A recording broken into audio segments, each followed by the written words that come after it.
Hello and welcome to another interview. Today my wonderful guest is the gorgeous Heather Darwall-Smith.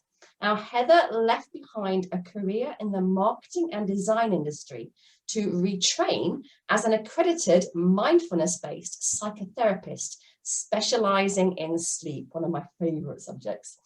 Alongside her work at the London Sleep Centre, she maintains a small private practice providing short and long-term psychotherapy with clients across the globe. Now, an important part of her work addresses the cyclical question, what comes first, poor sleep or poor mental health?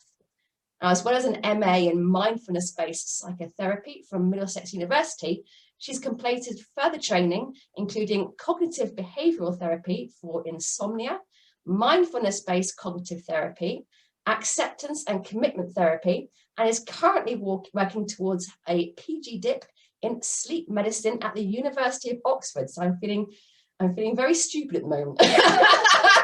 Oh, really don't.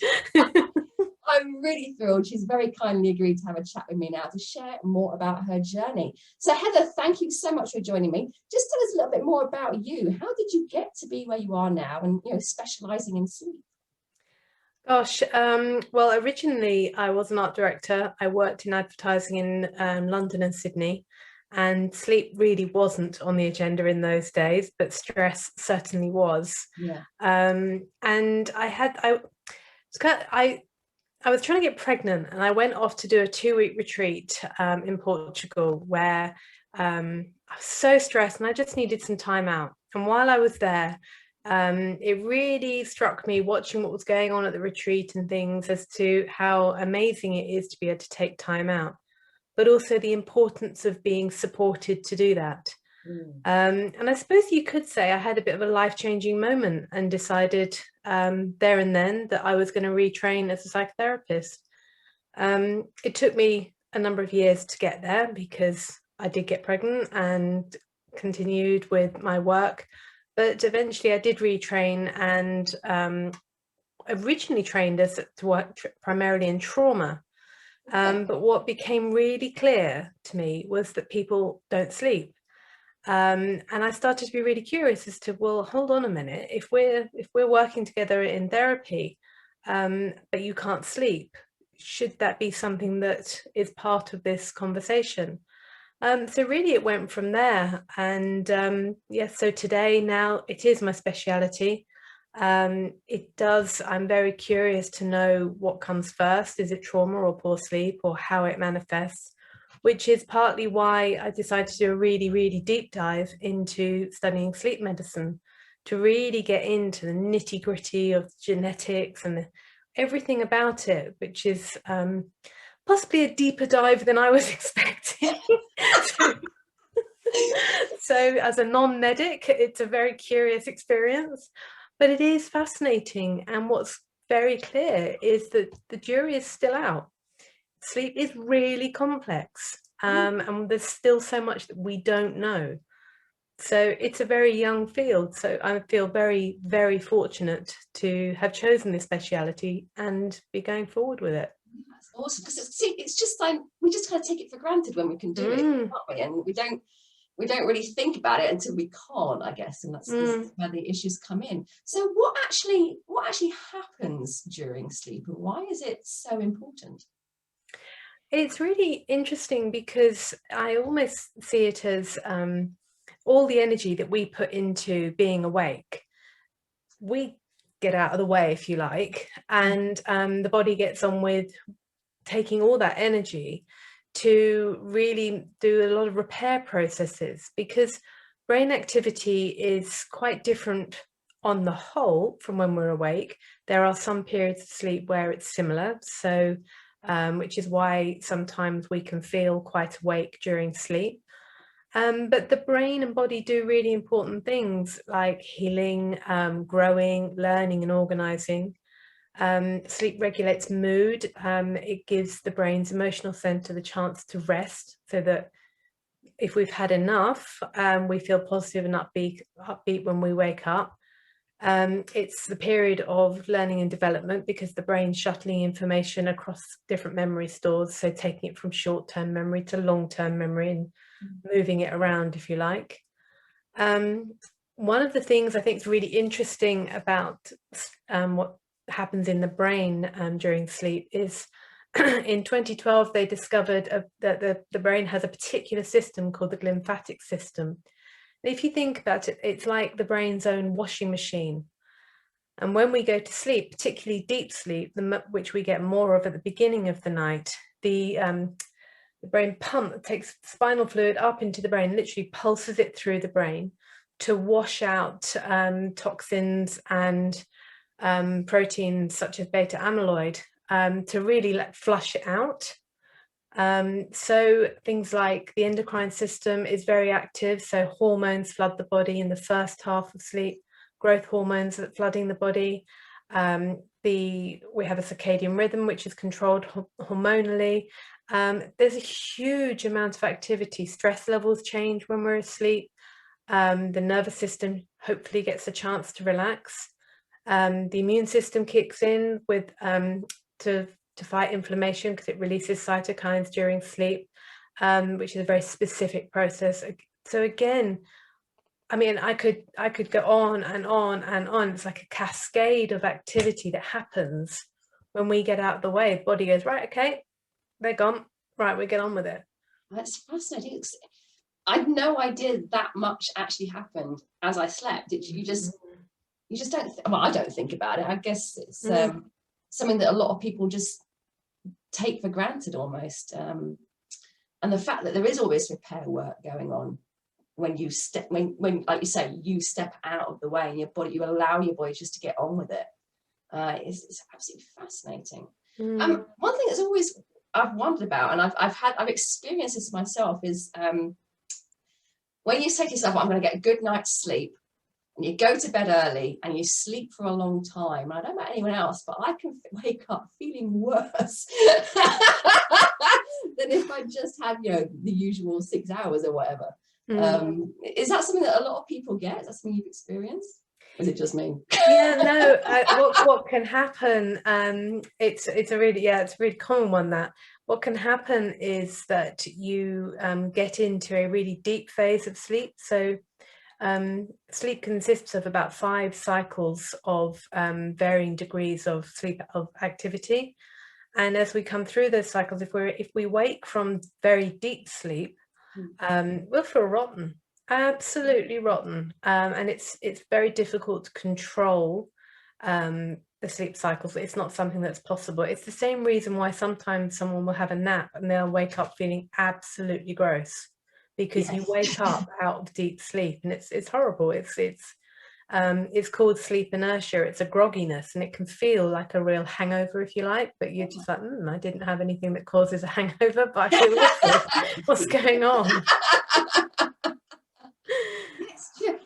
Yeah, and I'm glad you've kind of explained it a little bit now, because you do think, well, what is it? People say, you should have little naps through the day and things like that, but when you end up feeling worse than when you started, you're like, With a nap, it's really important that so if you have no problems with sleep, that you only sort of nap for 20 minutes, half an hour between 1 and 4 p.m, because that gives you the refreshment, and hopefully you don't drop into deep sleep, because if you drop into deep sleep, that will negate the whole thing. However, if you really do need more than that, then I say to someone, set your alarm for 2 hours to allow you the time to fall asleep and go through a sleep cycle to come out. So it's like either tiny or a decent amount, but if you're napping for a couple of hours, the likelihood is that you're not going to be sleeping more than 5 hours at night. So it's something that can be useful for when we're older, where our sleep needs our sleep changes for many reasons. But yeah, ideally be very careful about the length of time for a nap, because you just don't want to feel awful. Okay, top tips, lovely, thank you. So I mean, I said before, sleep is something a lot of us take for granted until we can't do it. And for those people who suffer from things like insomnia, what are some of the things that can cause insomnia, and how does your process help people get through that? Well, when we talk about insomnia, there's a model called the 3Ps. It's the Spielman model of 3Ps, and the 3Ps are things that predispose us, that there may be reasons we have for insomnia. Then there are the precipitating, so the triggers, and then we have the things that are perpetuating, that what keeps it going. So the things that have us, we're predisposed for insomnia, is if there's stress, or for example a change in job, or grief, or a global pandemic, that sort of thing. That's like, yeah, that's caused a certain amount of insomnia, it has to be said. Yeah. But then there's things like gender. Women are more prone to insomnia than men. We believe it's because of multiple reasons, hormonally, lifestyle, because often women are carers, so they're often juggling the needs of small children, or increasingly now women are right in the middle and they have small children and elderly parents to deal with, plus they're likely to have a full-on job. So there's a genetic aspect that for insomnia. There's also a learnt aspect. So if you grow up in a family where a family member says, I don't sleep well, we don't know for sure, but is that learnt behavior? So it's my mother always used to joke that the day my dad said that he didn't like onions, I decided I didn't like onions, and to this day I don't like onions. So did I learn that? I don't know. It's interesting, isn't it? So you've just mentioned, Heather, the pandemic and something like the lockdown. How have you seen that affecting people's sleep? It's been tricky. Yeah, I mean, it's been a very, very tough year. The sleep clinic, the London Sleep Centre where I work, the owner says he's had the clinic for 18 years and he's never seen the volume of patients that we've had over this past year. And I think the way we've seen it, it's sort of been this ebb and flow of change in it. Initially, there was a lot of anxiety. A lot of people were having really vivid dreams. But now, as we're coming out, we are seeing a rise in depression. Depression rates have doubled since the pandemic began. And even as things like vaccinations are becoming more accessible and restrictions are easing, we are seeing collective impact on mental health, and with that comes a problem with sleep. But it's not all bad. For some people, it's been useful because they haven't been commuting, so they've been able to actually get more sleep, and they've been able to sleep to a much more natural rhythm. So I've got some people who are like, yeah, happy days, this is great. They're able to get, because say you're commuting for an hour and a half either end of the day, suddenly you're not under that pressure to do that. But then the flip side of that is that people have been locked down, so they're not getting enough light, they're not moving enough. Light is essential to sleep, it's the key. Movement, they're not moving, and we are living, if you like, in this sort of soup of uncertainty. There's this general sort of buzz of what's going on. And humans aren't very good at that. No, I don't know if you see me. Certainly, my clients have seen. First, it was anxiety, as you already mentioned, about the actual what was going on. Now it's an anxiety about getting back into the real world and everything that would entail. Which I guess is something. I guess you're seeing something similar with that as well. Very much, yeah, very much. It's the navigating what's expected of me, and it's the some people are reporting sort of real pressure as to, I need to be getting back to normal, or my employer wants me to just spring back into action. It's like, it's not going to be straightforward. It's going to be different paths for everyone to find our way to what is, I think it's the new normal. It's not a case of going back. It's like, well, where are we going to? Yeah. And you mentioned something I thought about light being so key for sleep. Now, obviously, you've got the very obvious, you sleep when it's dark. Is it really just that simple with regards to light, or is there something more with regards to light and sleep? Well, sleep works with two processes. So we have an internal clock, series of internal clocks called our circadian rhythm. And we have another process called sleep pressure. And these two things work together. And basically, the circadian rhythm responds to the solar day, so light-dark cycle. And we need light in the morning to be able to go to sleep at night. If we haven't had enough light, the brain gets a little bit confused. So our sleep cycles tend to shift a bit. So this has been one of the problems with lockdown, that too many people have had not enough light and then too much blue light. So in the morning, we want blue light. We want to be outside, even if it's 10 minutes outside, to set up our clock for the day. And then that triggers, and I'm rattling through this very fast, it triggers 12 to 14 hours later, the production of melatonin, which helps us get sleepy. Sleep pressure then also builds. So in the morning, we have no pressure, and through the day, the pressure builds up. And what blocks that buildup of pressure? Caffeine. So people are having much more caffeine than they've ever had. And then again, in the evening and late afternoon, too much screen time, which is blocking the sleep pressure and keeping us awake. So we've got this sort of double hit. So too much caffeine, well, treble hit, too much caffeine, no movement, not enough light. And that sends the body's internal clocks a little bit haywire. Yeah, so for those of you who are on your mobile phones in bed, stop it. Yes, please do. One of my hard and fast rules are no light or no suddenly blue light between 11 p.m. and 4 a.m. because basically you are shining a torch straight into the brain and going, wake up. Yeah. Okay, that's really interesting. Thank you. What are some other common myths about sleep and insomnia that you'd like to take just a moment to debunk? I think the big one is the idea of I need 8 hours sleep.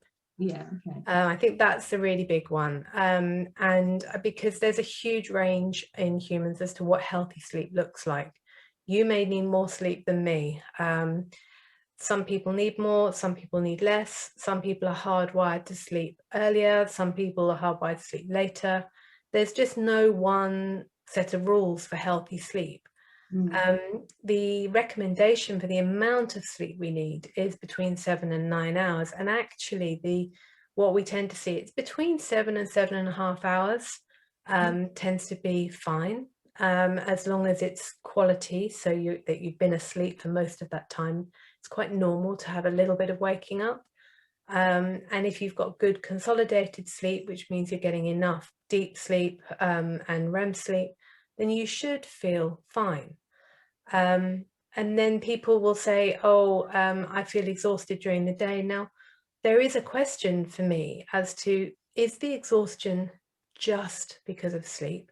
Is it because you haven't got enough light, so you'll feel really drowsy? Is it to do with, well, what are you eating? Are you experiencing the up down of a sugar crash? But because sleep has become this sort of, I must look after my sleep, it's almost become demonized. I think we have to be really careful with that, because that has created an anxiety in, I must get the perfect sleep, I must get 8 hours sleep. And it's like, absolutely, it's not about 8 hours sleep, it's about consistency and quality. That's the thing that counts. As with so many things in life, consistency and quality. Yeah. There's nothing like lying in bed going, I need to get to sleep, so I'm going to wake up in 7 hours, and then you look at the clock and go, I'm going to wake up in 6 hours. Well, two rules there. One, don't lie in bed and look at the clock. Oh yeah. And two, if you're not sleepy, get out of bed. Oh, okay. Yeah. The recommendation is, if you've been laying there for 15-20 minutes, you will immediately, if you're lying there and going, right, I need to go to sleep now, I need to go to sleep now. So you imagine, if someone tells you that you must do something, you can feel your hackles rise as if to say, yeah, I know that. And so, of course, that response immediately triggers the stress response. And your body's going, well, I'm not going to sleep now. Forget it. So what I recommend with patients is that if you can't get to sleep, and this is a pattern, prepare something during the day. So you've got somewhere to get out of bed. So you go from your bed to your sofa where you've got a blanket, you've got a low light and a glass of water, and maybe you've got a book, or you've got some knitting. And a huge thing for people during lockdown has been doing Lego, something to do with the hands, something to distract yourself so that you calm down and you're able to let go a little bit, feel sleepy again, to go back to bed. Because if you lay in bed telling yourself, it's like, why don't I just whack myself over the head with the pillow and just beat myself up? And the anxiety starts to spin. Yeah. And then that becomes a really difficult place to be. Yeah, that's a really good point, actually, because I do not react well to being told what to do. Well, we don't. I mean, and that's what I think for most of us, that inner voice is far harsher than anyone. You would never speak to someone else the way. Often, many people never speak to someone else the way you speak to yourself. Yeah, it's incredible, isn't it? Heather, I know you've got a book coming out tomorrow at time of recording. Can you tell us? I mean, firstly, congratulations! No small feat. Awesome stuff. Can you share just a bit more about that? Tell us a bit about what's going on inside the book. So, I will find a fun page. So, the thing that's been amazing about this process, so that just gives you an idea. So it's a very visual book. So the thing that's been incredible, as I said earlier, in my previous life, I was an art director. And in those days, I was like, wow, we were all, Dorling and Kindersley, they're the very pinnacle, they do their job the best. So today, to be published by Dorling and Kindersley as a psychotherapist is incredible, because what their speciality is a really highly visual approach to the subject. So when this opportunity came up to take, it's around 200 questions that I'm regularly asked in my practice, and to come up with the answers, and to do it with a very visual approach, a very simplistic evidence-based approach to it. But for me, that was like Christmas. And I seriously, this is amazing. So it is all about the answers to those questions. So it's things like, will listening to true crime podcasts help me to sleep? What side of the bed should I sleep on? I'm a new mum. Will my sleep ever be the same again? So some of the questions are what you might expect. Some of them are absolutely random. So will the position of my bed be affected by the Earth's magnetic field? Will an orgasm help me to sleep? So I've had all these questions to research and to find the evidence on. So it's been a fantastic process because obviously I didn't know all the answers at the beginning, but to be able to have to go down that road has been brilliant. Oh, fantastic. That sounds really good. And I'm assuming, as there's something in the book with regards to sort of the best things people can do with regards to getting a good night's sleep. Yeah, it's full of evidence-based tips as to what to do. Awesome. And it's very much, I've tried to take the approach of understanding the questions that people would ask and giving them the pros and cons so that you can make the decision. This is what the evidence is, and this is what my thinking is, so that you know what to do. So hopefully I've covered pretty much everything. Although since we published, I've now, if we get to do a reprint, I've now got 5 more questions to add to it. because there's always so someone said to me the other day, do binaural beats help with sleep? I'm like, I know something about those. Oh yes, I do know about those. Actually, yes, they could. So, but I haven't got it in the book at the moment. But yeah, it is very much about trying to find ways to help you. And it's also, I think the primary message is to take the fear out. It's all about to stop trying to chase sleep, because the harder we try, the harder it gets. So I really wanted to take a really careful look at the fears that people have around sleep. That's Fabulous. Where can people go to get your book? All major booksellers. Amazon. Yeah, it's on all the Waterstones, the Rich Smiths. I'm not sure which stores are going to have it. So I'll share this with you. Tomorrow I'm going to be in London, and I am going to look in bookshops to see where my book is. Suddenly moving into the front. I'm such a child, but it's such an exciting thing, because I don't know where they're putting it, but I know that it's a pretty big title to DK, the publishers. So yes, but yes, you can get it online. So awesome, just ignore the fact that I'll be lurking in bookshops. Lurking in bookstores, yeah. Fabulous. So Heather, I love the journey you've taken to get, you know, from where you started into all this really interesting stuff about. I had no idea sleep was actually this interesting. Who's inspired you the most on your journey? It's an interesting question, that, because if I take it from the perspective of my original training, I would say that is a doctor called Dr. Gabor Mate. He's a Hungarian-Canadian doctor who has really explored childhood development and trauma and impacts on physical and mental health. He writes beautifully, and he's got a really compassionate approach into the inquiry into what suffering is. So his work very much informs my thinking. But from a sleep perspective, I think the work of Professor Russell Foster, his work, he's got a beautiful book called The Rhythms of Life, which is all about circadian rhythms and how it affects every aspect of life. And he's got a really fantastic TED talk too. I really enjoy his work. And also there's a really lovely book on sleep by, now is he a professor or a doctor?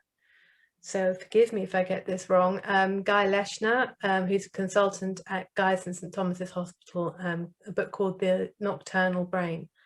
And it's a series of case studies into different sleep disorders. And he too takes a very compassionate, gentle approach to what is truly a horrible place to be. If you've got problems with sleep, it's horrible. Yeah. So those are two people whose work three people I'm quite significantly influenced by. Yeah, and actually that sort of segues quite neatly into my my awful question. I apologise to everyone for this, but it gives me an idea of what to read next. If you had to recommend one book, Heather, what would it be and why? On sleep? On any part of your journey? Oh gosh. How mean of me. Oh, that's well, because obviously on sleep it'd be your book. Obviously, clearly. I think there's a really fantastic book that I really enjoy called Resilience by a guy in the States, Rick Hansen. He is a mindfulness teacher, but also doctor, neuroscientist, and he writes very beautifully about how to build resilience. So that would be my definite go-to, anything by him. He also has a really fantastic TED talk called Hardwiring Happiness, where he's really focusing on building on the positives, because we do need to humans have a real negativity bias, which is important because we have to learn from the negative. But actually, we actively have to work on the positive to really strengthen those pathways. Yeah, I love it. So Heather, what's some feedback you've received on your work that you're able to share with us? Now, traditionally, as a psychotherapist, I don't share that sort of thing, but I can share a couple of things. So a few years ago, I was running a stress awareness workshop. And I take a very visual approach to it. So it was all about showing people how the nervous system works, how sleep works, and in particular how stress, anxiety and panic work. And a guy came up to me at the end of the session. He was in his late 50s, and he said, I wish someone had shown me how my body worked 20 years ago, because I was effectively pushed out of my dream job because I was really suffering from anxiety, and I thought it was me, and I learned that it wasn't me, and you've just shown me what was happening and I didn't know. Oh, bless him. That's lovely. Well, not lovely, but lovely that he's finally had that information given to him. Yeah. And that's the thing I feel so passionately about. I do take a very sort of nuts and bolts approach to this is how stuff works, because I really want to take fear out of the equation. I really want people to know, for example, insomnia is actually a very normal thing to happen. Acute insomnia, the odd bad night here and there, is perfectly normal. But the key is to not worry about it, because biologically we can sleep and the body, left to its own devices, unless there's something else going on, will step in to take the recovery. Yeah, it's interesting you said that, actually, because I've noticed with myself, just make it all about me for a moment, is I tend to have periods of insomnia. So I'll be absolutely fine, and then every now and again, like every other month or something, I'll have like a little bout of insomnia, and then it'll just go away. So as part of it was going, I wonder why that is, but part of me had sort of recognised it was a pattern and wasn't too fussed. But from what you're saying, it sounds like that is actually completely normal and nothing to worry about. Yeah, I mean, so try thinking about it this way. If you imagine our life is like we've got a jar of marbles, and we just have, so we've got a set of marbles that are, what's it like to be me here in the world, what's it like to do my job, and all these different marbles that go into the jar. And we have a certain amount of headspace left. And sometimes there's just a bit too many marbles in that jar, which will push out other things. It will push out our sleep. It will push out our ability to take care of ourselves. Suddenly that space becomes a little bit squeezed. We're women. It could be a hormonal issue going on, because women and hormones affect sleep quite considerably.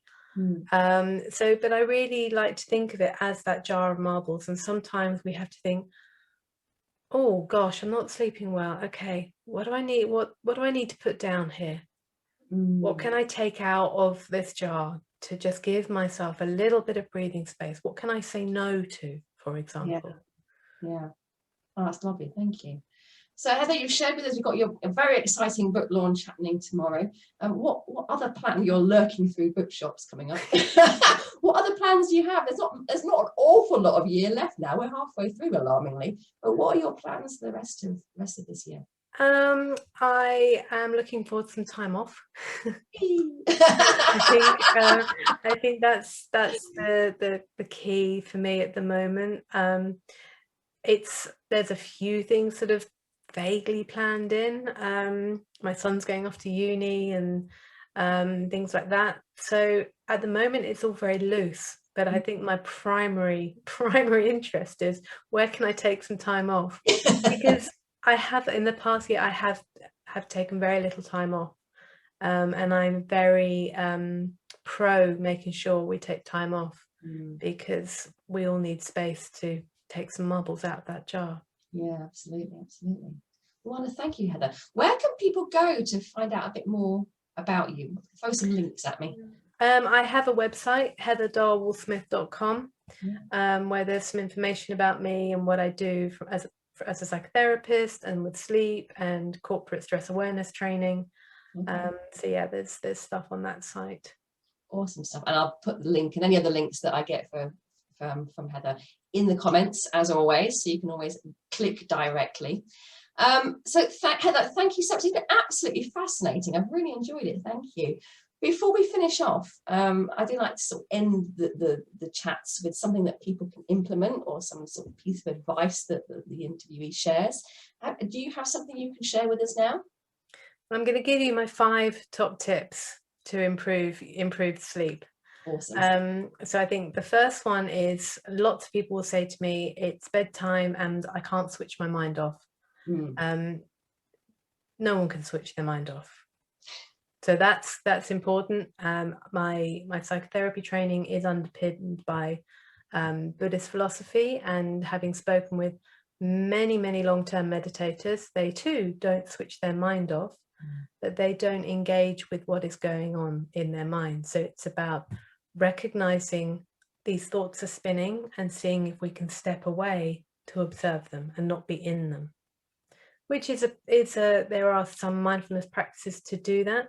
So one of the things I think is useful, a second point, is often it's all about worrying and ruminating and it's all spinning round. So I recommend people to schedule a worry window into your day, preferably not before bed.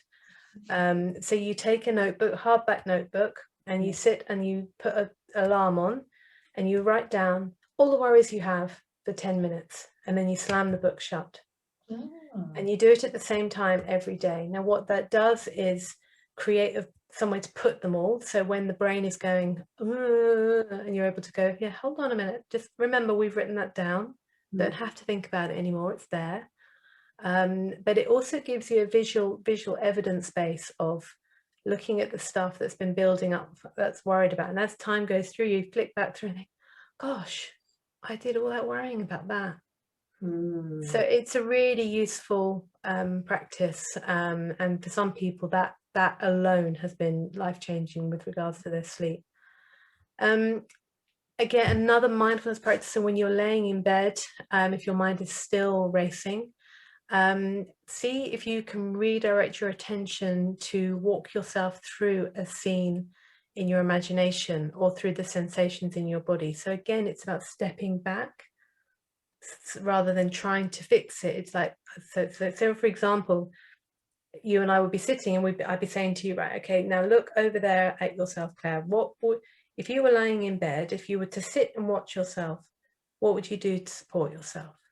To take yourself out of being so attached. So that's about changing your attention, changing how you are with it. The fourth point is make sure you're sleepy when you go to bed. If you're someone who has problems with sleep, you really need to be sleepy to go to bed, because trying to go to sleep is really difficult, because then you're sort of like, tick, tick, tick, what time is it? I need to be able to sleep. It's going to be 6 hours, it's going to be 7 hours, 5 hours. Don't watch the clock, please. And then lastly, get up at the same time every single day and get lots of light and movement. So that may just be you're in the kitchen, you've got your favorite track on and you're boogieing to the kettle boiling and making coffee and all the lights are on, and or you can sit outside on the back step or with the window wide open and get lots of light. But that last point, getting up at the same time, moving and light, is my absolute hard and fast rule when people come in and see me at the clinic, because it's that line in the sand that sets up the body clock for the rest of the day and helps you to go to sleep that night. Yeah, awesome stuff. Just before we finish, that actually raises a little question in my head. As a someone who has in the past been guilty of hitting the snooze, and I've actually, both myself and my other half have noticed that when we do that, our day reflects the fact that we've been snoozing in the morning and everything is out of kilter. Yeah. Is the snooze button is something you like? Don't touch the snooze button. Yeah. No snooze button, because what you're doing, the body's going, oh, I can just drowse away, oh, I can just do this, oh, I can do that. Well, actually, it's like, no, you need to draw the line and say, no, that's it, out. Yeah. It really isn't helpful, because you tend, it's like that sort of drifting, the brain state's trying to drop all the time. You just end up feeling gross. Yeah. Oh, that's fantastic. Oh, Heather, thank you so much. It's been absolutely fascinating. I really, really appreciate you. I appreciate your time coming out and talking to me about it. I know you're a busy lady, so thank you very, very much. It's been good fun. See you again soon. Take care. Bye. Bye.